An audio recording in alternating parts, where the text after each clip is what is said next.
কথার গল্প জমে উঠেছে ভীষণভাবে।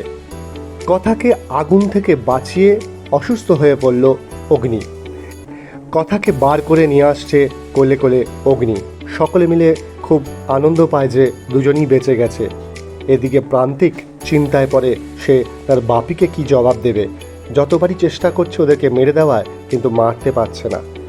কিন্তু হঠাৎ দেখা যায় অগ্নি অসুস্থ হয়ে পড়ল, মাটিতে লুটিয়ে পড়ল। সকলে মিলে চিন্তায় পড়ে গেল কি হবে। তাড়াতাড়ি করে সবাই মিলে চিৎকার করে তাকে বাঁচানোর চেষ্টা করছে। কথা তার মুখে মুখ লাগিয়ে তার ভেতর থেকে যে ধোঁয়াটা ইনহেল করেছে সেটাকে বার করার চেষ্টা করছে।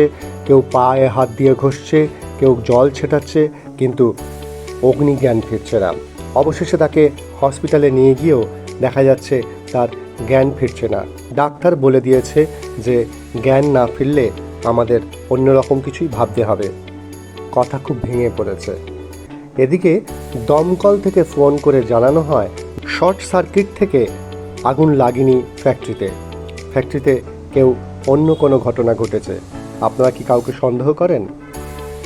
বাকি অংশ দেখতে হবে বিনি পয়সায় বিনোদন।